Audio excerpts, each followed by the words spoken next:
Grab your people. Perfect. We're unmuted. Awesome. We'll go ahead and get going. So thank you everyone for being here. This is our November meeting with Colin Clarke of CCTA. So thank you for being here. I have just a couple of announcements and we'll do some introductions, then we'll go ahead and get going. Before I launch too far into this, I am going to be talking for a few minutes. So if you want seconds, you want more, we got more chips, cookies, all that good stuff. Feel free to help yourselves to a second round. I won't be offended if you get up and go. Sorry, virtual attendees, this offer is not available to you guys. So I'll start with our section announcements. We've got an upcoming happy hour on December 14th at 5 p.m. in Oakland, to be determined. Check your emails once we've figured out a venue. We'll let everyone know, but save the date. That's December 14th, 5 p.m. We also have section elections are going on right now. So we've got some of our candidates here. So thank you to those who are here. Vote early, don't vote often, vote once. Are there any representatives from NorCal that are present today that have any announcements to make? I know we have some virtually, so I don't know. I think I saw Sean Carney. I don't know if you or anyone else has anything you'd like to announce. Yeah, thanks, Kevin. So yeah, Sean Carney, NorCal section secretary. If we do have any NorCal attendees, also be looking forward to, we will be doing our elections in December. You should be seeing an email come out from me in that regards here in the coming weeks. And then we don't have an official meeting scheduled for December, so we will see you all again in January. All right, great. Thank you, Sean. And then for the Western District, we have Mr. Spencer, if you'd like to say anything on behalf of the Western District. Yeah, just briefly, those are our ITE members. You will receive the notice recently. So the Western District annual meeting next summer will be in NorCal in Sacramento at the end of June. And the call for abstracts is now available for those who want to participate. They get their employers to fund the convention. The hotel room block is open. So if you want advanced planning that's already happened, you'll see more announcements on that. But I do hope to see you all next summer in beautiful downtown Sacramento. The weather's going to be nice and cool. And I've been in Sacramento since 2004. This is also a great meeting, but for the three of us who are here that remember that, the rest of you is we'll see you next time. Great. Thank you, Mark. Are there any other announcements on behalf of ITE or other professional societies at this time?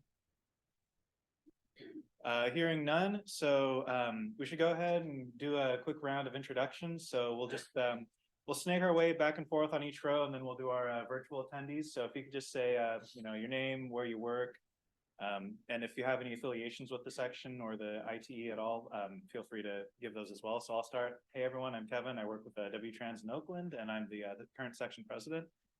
Brianna? Hi, I'm Brianna Burnham with the City of Walnut Creek's Traffic Engineering Department, and I am the San Francisco area's scribe. Colin Clarke with the Planning Department for Contra Costa Transportation Authority. Mike Colty with Kenny Horn out of the Oakland office. Andrew McDade, City of Walnut Creek Public Works. Mark Boardman, traffic engineer for Walnut Creek and 2020 section president. Today's stop with PM Services. Very welcome to Alex Adam Dickley, I'm Josh Mello. I manage real estate for Sam Trans. Caroline Donald with ITERS. Profile Gray with AMG. I'm also 1994 section president.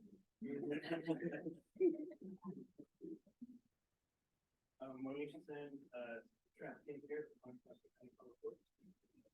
And Gonzalez and Rich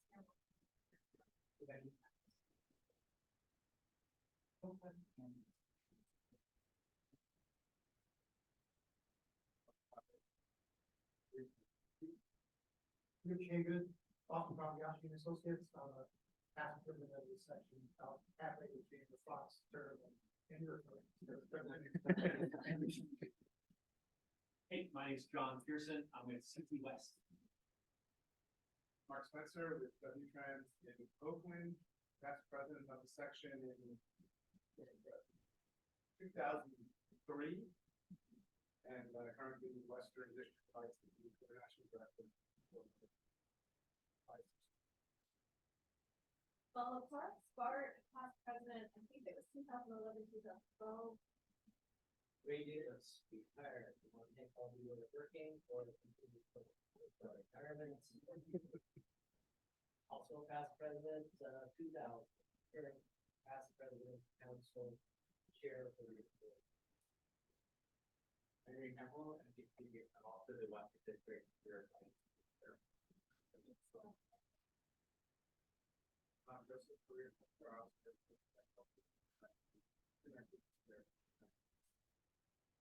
Good afternoon, Robert Moderna with City Hall. Jesse Grower, with City of Oakland.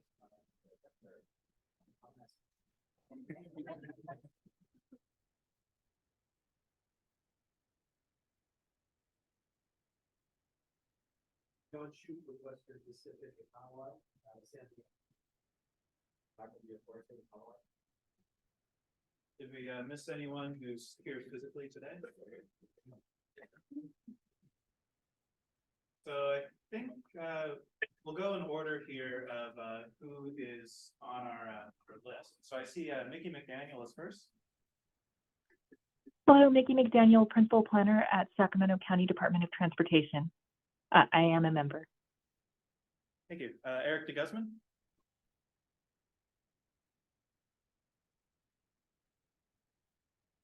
We'll come back.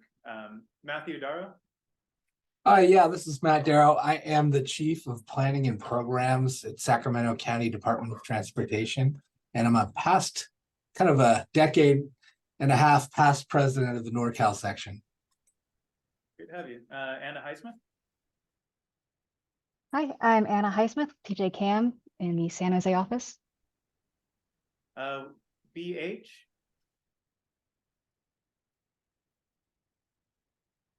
Moving on, Ellie Fiore.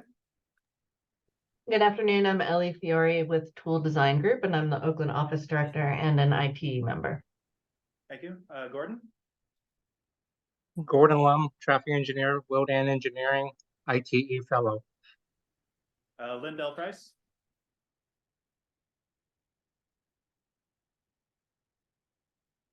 Manuel Montaro.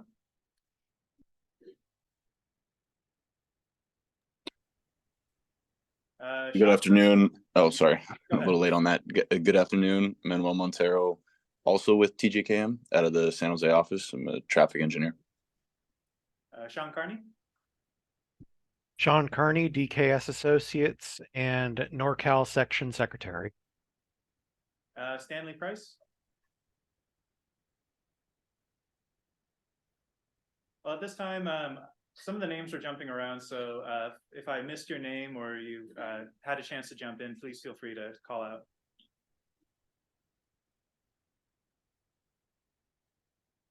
Hearing none, I think with that, we'll turn it over to Colin. Thank you for being here. Sure. Do I need to wait for that? Do I need to wait?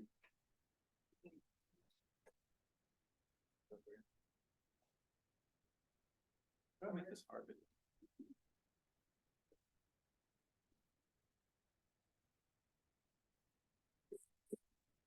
You can get started. I'll adjust this. Sure.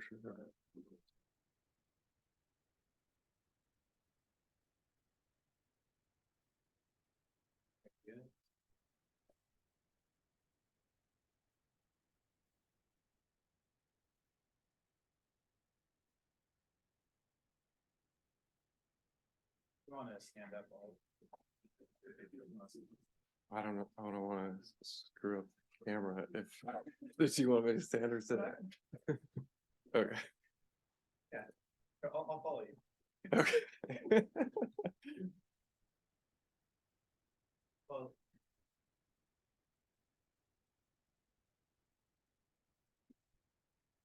meetings, figuring it out. Yeah. Is it the down arrow? It's not the, I think it might have flipped over to Zoom, so if we click on this now. it should- perfect. All right. Thanks, everyone, for being here. Thanks for having me. So Contra Costa Transportation Authority, in the first round of Safe Streets and Roads for All, the US DOT program, funding program, there were, two parts of it, both of which are from the IIJA, the Infrastructure Act, and we had the opportunity to either select action planning grant application or an implementation grant application. And given that this was a very rare opportunity with a brand new funding program from the federal government, we wanted to set ourselves up to be able to compete for implementation grant funding, given that we had invested previously in action planning as it relates to Vision Zero and multimodal safety. And so there were some kind of policies and plans and project updates that we had to do in order to get the eligibility. But once we did, we were able to be eligible for the implementation grant. So I'll give an overview of the grant application itself in terms of the different policy projects that we included, and try to spend more of the time talking about kind of lessons learned and stuff that might be useful for everyone else in future grant applications, whether it's this program or another one. So to the extent that we can make this a conversation, please feel free to make comments and ask questions as we go through this. So talked about the eligibility a bit. The background is from the IIJA, and in September of 2021, CCTA had adopted, representing 1.2 million residents in Contra Costa, including 20 plus different jurisdictions, a Vision Zero policy that was in particular focused on more vulnerable users, people walking and bicycling, and that had come out of the 2018 Bike and Ped Plan, in addition to some of the other more recent policies that the agency had adopted. And so this policy resolution 21-40-G focused on stating a goal for Vision Zero, and it implemented and adopted a policy and implementation guide that was intended for local agencies. So we had met with all of the 20 different jurisdictions through the regional transportation planning advisory committees, and kind of developed what everyone thought to be the policy and implementation guide for local agencies in terms of implementing Vision Zero. And then a year later, in September of 2022, which is what helped with our eligibility, we were able to kind of strengthen the commitment to Vision Zero in the ways of, for example, one, putting a timeline on the Vision Zero goal and policy.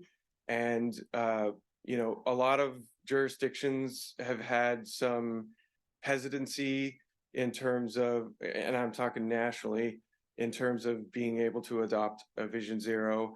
And I appreciate the fact that a lot of folks, it's a big cultural shift. It's a big goal.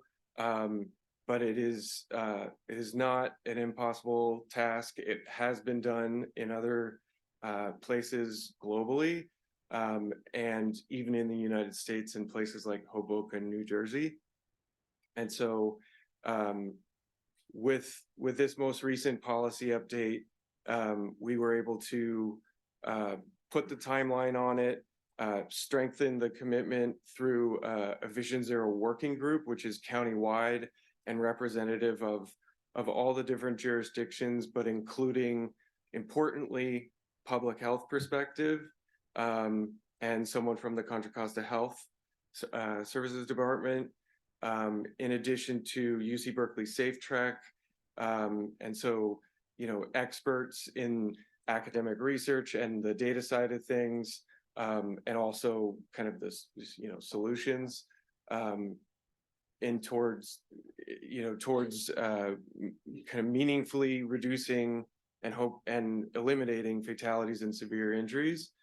And so most recently in October, give a lot of credit to our agency's projects team that is now tasked with implementing this grant, which is $29 million that we won from US DOT.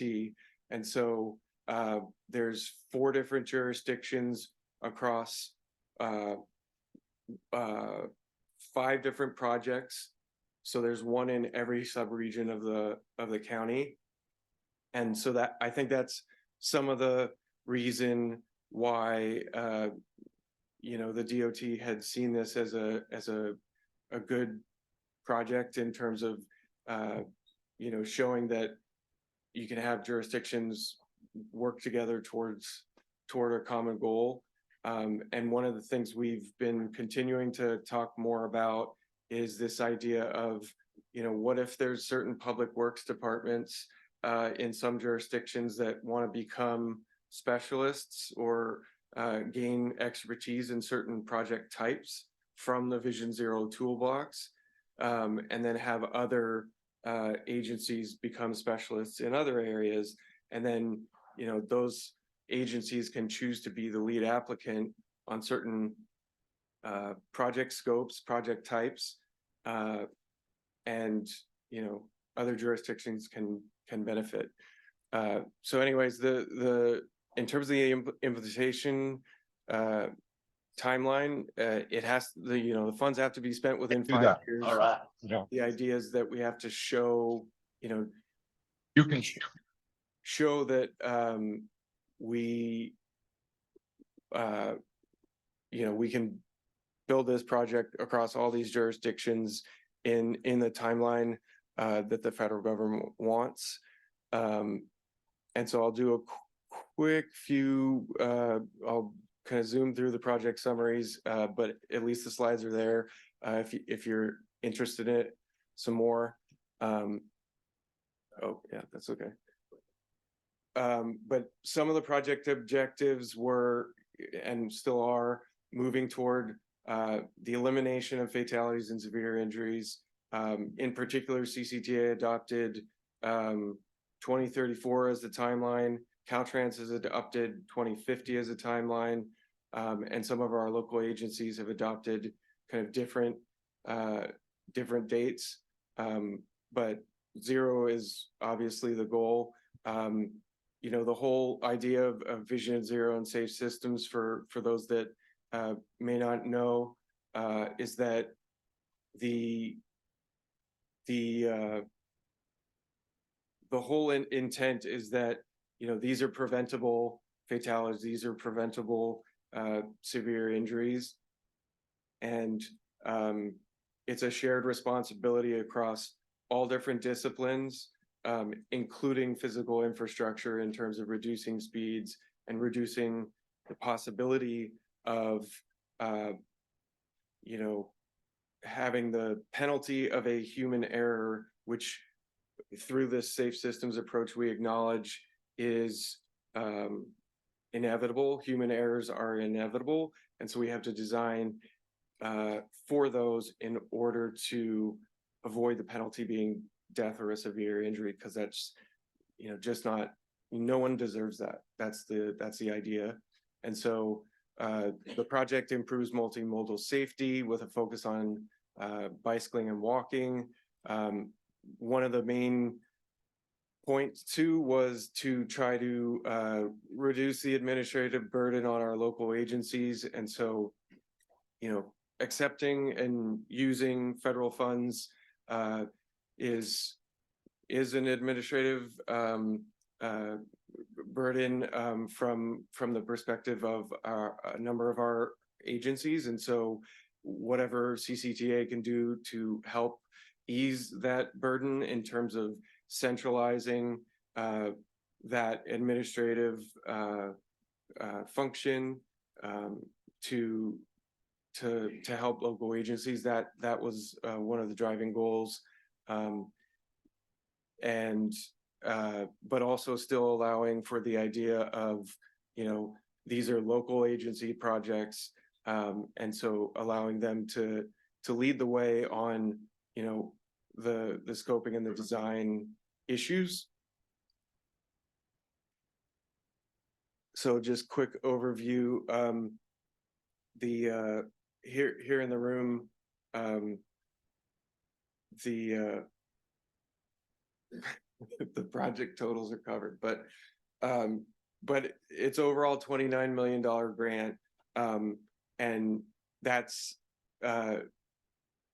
encouraging the development of almost $50 million worth of projects across 5 different projects. We focused our application on equity priority communities as defined by MTC, but also the Justice 40 initiative through the White House and federal government in terms of their definition, while also leveraging other definitions of environmental justice and what have you. And so 73% of the funds that we applied for are going to equity priority communities. And so, a potential common criticism that you might hear, or curiosity that you might hear from someone is, in terms of the grant application title, is when we're talking about equity, people are curious about how Moraga got kind of involved, kind of thing, and the hope was in order to be able to, Contra Costa has a constant challenge of having to serve agencies large and small all over the county, and some agencies are shorter staffed and have limited resources, despite what the kind of perception might be of the wealth of residents in a certain area, kind of thing. And so CCTA is able to serve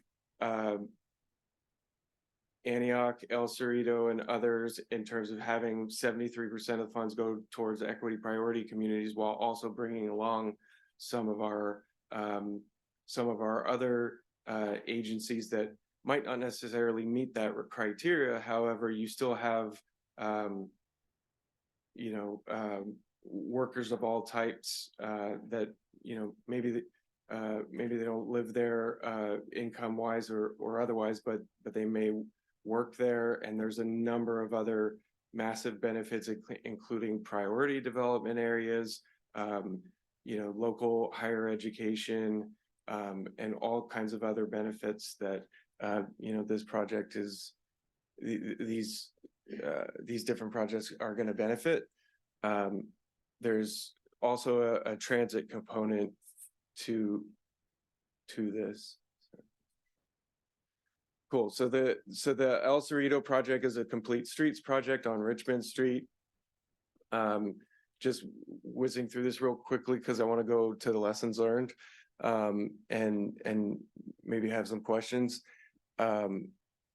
so the other kind of key point in terms of the application too was showing a broad coalition of supporters and getting letters of support from many different types of government agencies and advocacy groups, because it demonstrates that there's wide community support. Each of these projects are included and mentioned in several different planning documents. And so they've been through rigorous community outreach and engagement, and are, in terms of project readiness, are closer to being ready to go.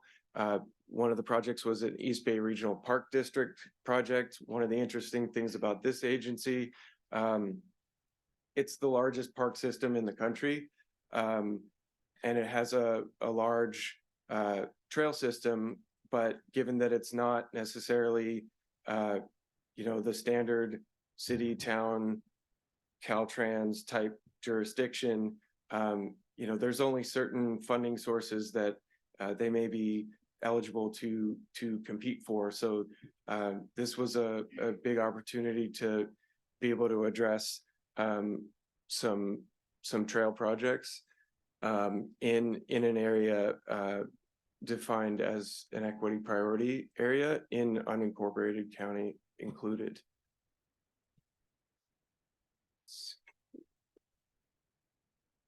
I mentioned the project in Moraga for complete streets and priority development area. And the bicycle garden project, Contra Costa Transportation Authority and City of Antioch and Street Smarts Diablo have been working closely for years to develop this project and move it forward. And we're very fortunate that this SS4A grant is going to help realize it, and it may end up being the first bicycle garden project built in all of the state of California. And so, looking forward to hosting a future event at this location, for all ages and abilities. And the idea is to have it so that, people from early ages can be exposed to, how to operate within multimodal traffic, and, in a tangible way. You may hear another term that some folks use. Sometimes it's referred to as a traffic garden. We've taken a purposeful approach to not use the term traffic garden in general, because the idea of kids playing in traffic is not something we necessarily want to promote. And so we went with the bicycle garden concept. And here's some of the renderings. And the Antioch also has the L Street Pathway to Transit project addressing accessibility and other multimodal issues. So overall, the letters of support were diverse in showing, advocacy organizations, importantly, Bike East Bay, El Cerrito Rollers and Strollers, transit agencies, local public agencies and schools, elected representatives, MTC as the Metropolitan Planning Organization, Caltrans, businesses, and demonstrating that the local match dollars from each of the local agencies, is in fact, secured and ready to go. In terms of some lessons learned that can be applied in future grant applications from any of us,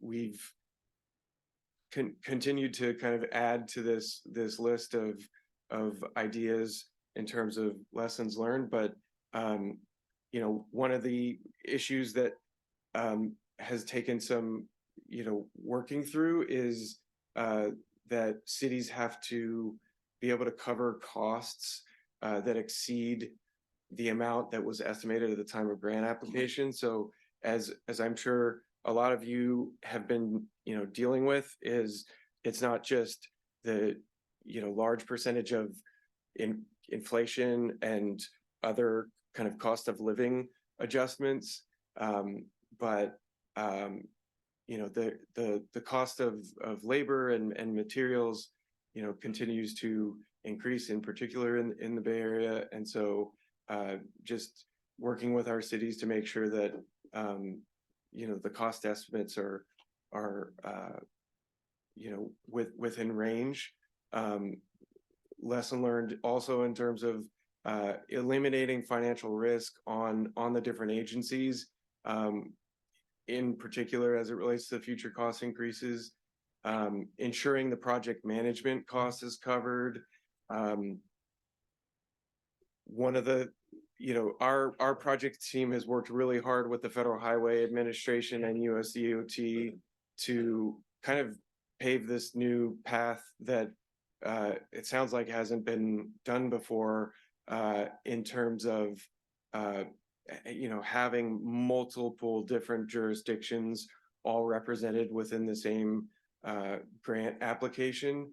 And so making sure that even though these are separate and distinct projects that are part of a larger project at addressing Vision Zero, allowing them to move forward on their own construction timeline, so that one doesn't impede the other in terms of making sure that each of our local jurisdictions are adequately supported in that way. So some of the keys in terms of the grant application, it was unique, it was innovative, and that's what we want to demonstrate as part of any grant application is, number one, in this case, the applicant agency. We're a sales tax authority, the Contra Costa Transportation Authority, and what's considered a self-help county. And so, in other words, our voters have decided to tax themselves in order to improve transportation. And in terms of the bicycle garden, that was a very unique aspect of the grant application. It addresses the Bay Trail, which is a regional San Francisco regional Bay Trail, and the largest park system in the nation, which I mentioned, which is East Bay Regional Park District.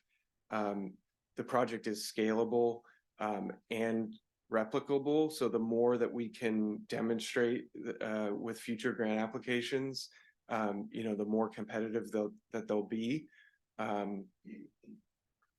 Multi-jurisdiction, the fact that they're community-based, and a single funding recipient. So from a US DOT perspective, which then delegates to the Federal Highway Administration for implementation, the idea is, they'd much rather deal with, one agency in terms of funding and administration. And so CCTA is supporting its local jurisdictions in taking that burden on, so that Federal Highway can benefit from not having separate agreements with 5 different or four different jurisdictions.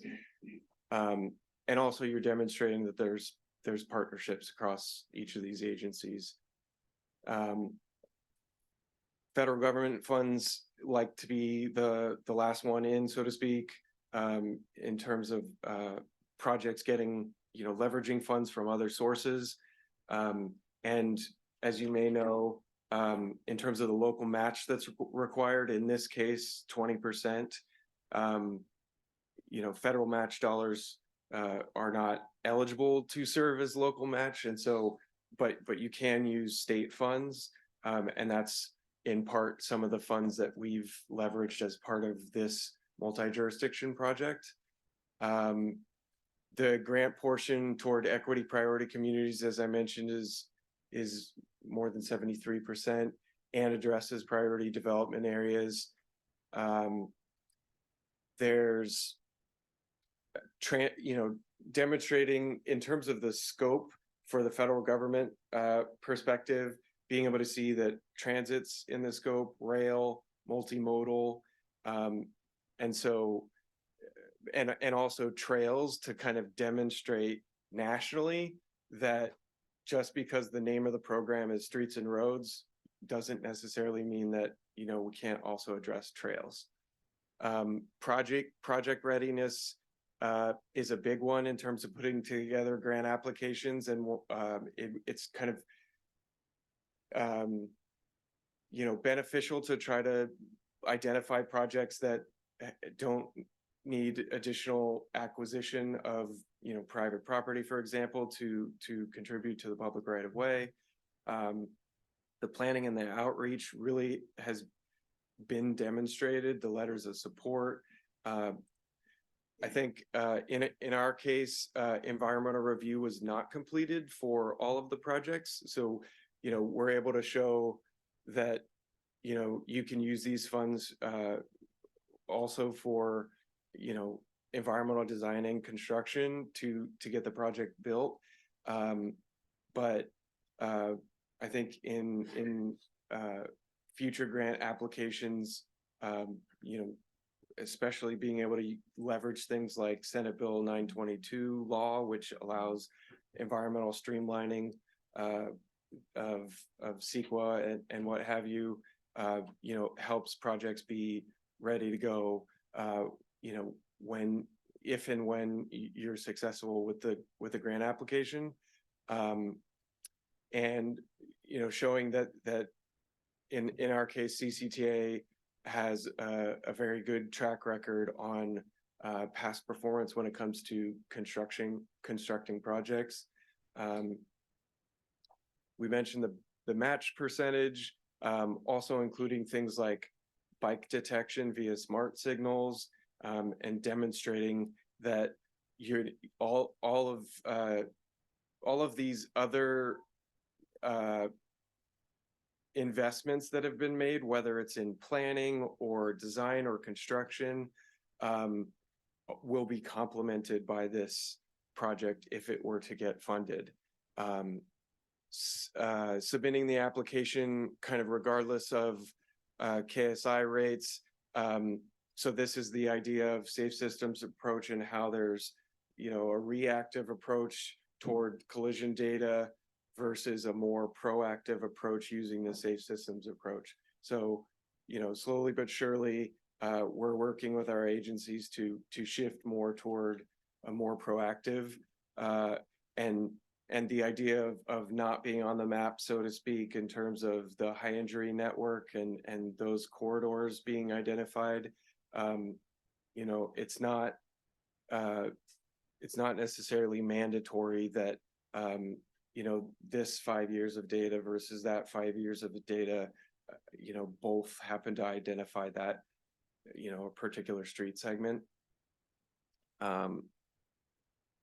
And, the language within the grant application, I think is worth recommending taking a look at, because I think there's key phrases and key messages that public agencies can demonstrate, a genuine commitment to Vision Zero and the safe systems approach in order to make your grant application more competitive.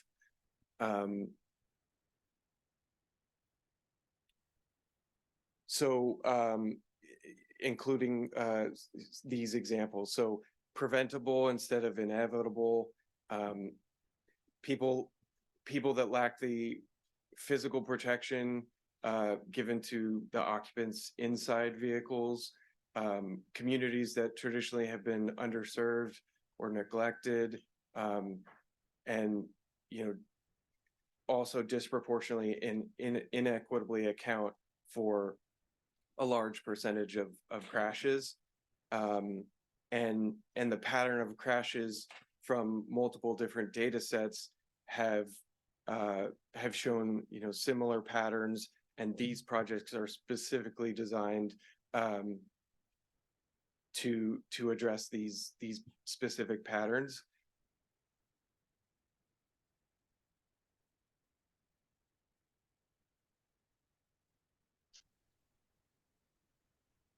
Proven countermeasures from Federal Highway Administration. Always good to look at the, you know, You want to get the rest, or source. does somebody else want them? What do you think? That's okay. Okay, That's good. And quick shout out to Kamala Parks and Bart, because they were also successful in round one to get a grant for the Bay Area regional transit system. So that's right. Yep. Anyway, just a quick overview, and happy to, you know, entertain any questions, comments, lessons learned. Yeah, I think we have time for a couple of questions. We should wrap up by 1, but of course we can all be in this room, ask more questions if we have to. Okay.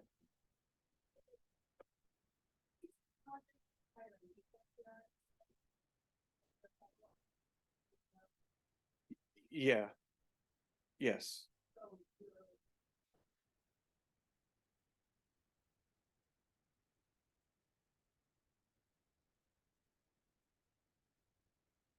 Right. And I think Caltrans has something on its desk policy wise that, if approved administratively by Caltrans headquarters, would enable some streamlining of environmental review in the same way that we as a state of California have done for things like SB 922. It would apply also to NEPA if they were to take an action like that one. And so I encourage you all to encourage you know, that action to be taken, because it would be a game changer in terms of getting to Vision Zero, and Caltrans has a stated policy to get to Vision Zero. Oh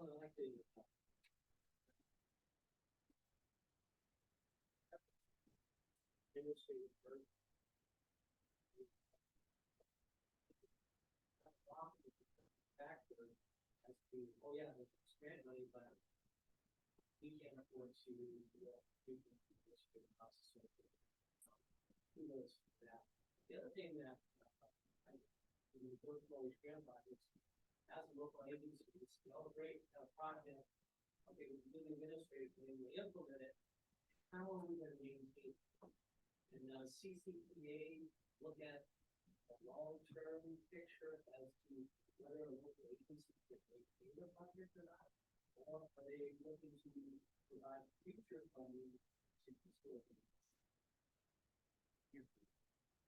Yeah, so I'll do my best to repeat the question or summarize the question for those on the phone.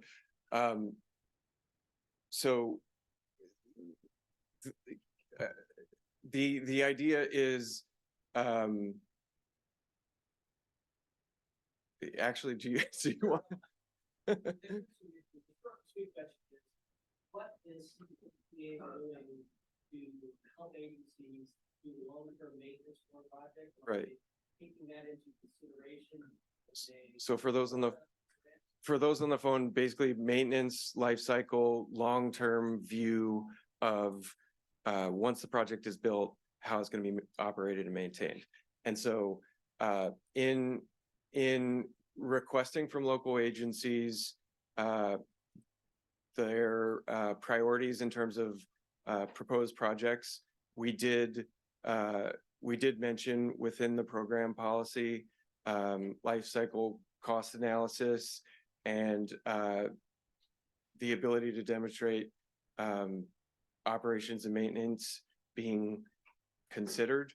But I think, you know, moving forward, assuming your question is also a comment, it's a good one that, you know, it's something that we need to be thinking about in terms of, you know, not just investing in building these things, but actually making sure that they're kept at a certain condition of